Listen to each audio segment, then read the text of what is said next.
Et bienvenue dans la chaîne de Mathématiques Sciences. Aujourd'hui, je vais présenter et expliquer une nouvelle vidéo, qui est une vidéo tout simplement en mathématiques polysecondes.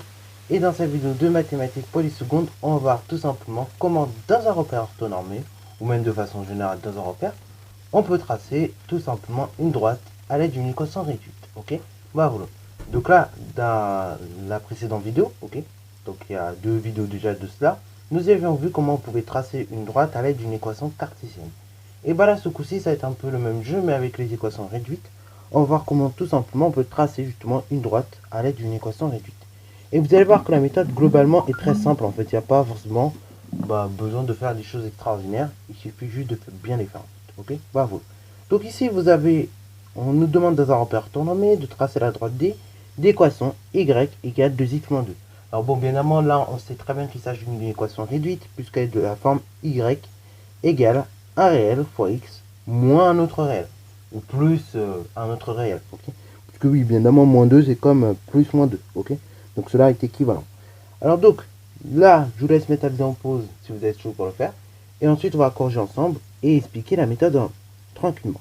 Sur ce donc, correction. Alors donc déjà, dans un premier temps, pour ce faire, on va tout simplement se tracer un petit repère orthonormé, ok. Très rapidement.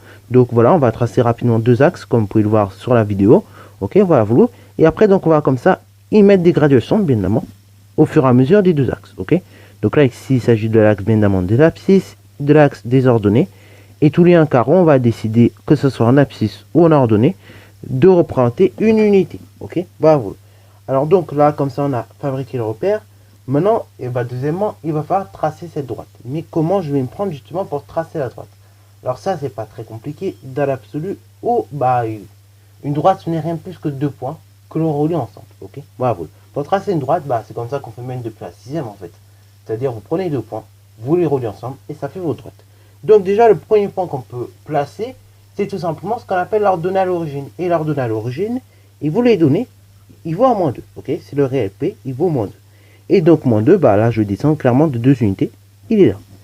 Alors maintenant, deuxièmement, comment je vais placer mon second point? Parce que là, comme ça paraît un peu compliqué. Et en fait, c'est pas très compliqué. 2x, ça signifie quoi? Ça signifie que quand tu avances de une unité en abscisse, en ordonnée, tu montes de 2 unités. Ok, d'où 2x. Ok, voilà. Puisque je vous rappelle, le réel m qui correspond au coefficient directeur de la droite, ce n'est rien plus que finalement le quotient ou bien le rapport entre le déplacement vertical et le déplacement horizontal. Ce qui veut dire que le déplacement horizontal, c'est l'axe des abscisses, et donc on se déplace de unité, et en ordonnée, on se déplace de 2 unités, donc le déplacement vertical. Okay, et donc 2 divisé par 1 jusqu'à preuve du contraire, ça fait bien 2. Donc là, je vais me déplacer de 1 unité en abscisse. Voilà. Et après, en ordonnée, je vais tout simplement monter de 2 unités, comme on peut constater à la vidéo. Et ainsi, donc, je vais placer mon second point. Et en fait, une fois que j'aurai placé mes deux points, comme vous pouvez le voir sur la vidéo, il suffit plus que de les relier. Ok, on les relie ensemble. Et vous allez voir, on va obtenir notre droite d'équation réduite de x moins 2. Ok, voilà. Donc je relie mes deux points tranquillement. Voilà. Et normalement, j'obtiens ma droite D. Ok, qui est juste là. Ok, et là, ainsi, je reprends ma droite D d'équation réduite, donc y égale 2x moins 2.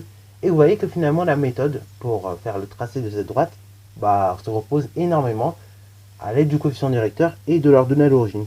C'est exactement la même méthode d'ailleurs que j'avais donnée, si vous avez fait gaffe, dans la vidéo sur comment on trace la représentation graphique d'une fonction affine.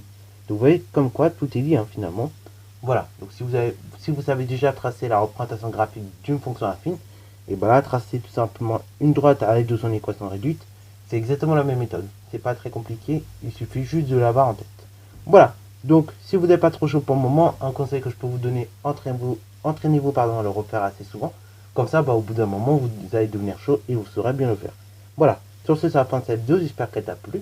Si c'est le cas, n'hésitez pas à la liker, commenter et bonne à toi en mathématiques et en sciences.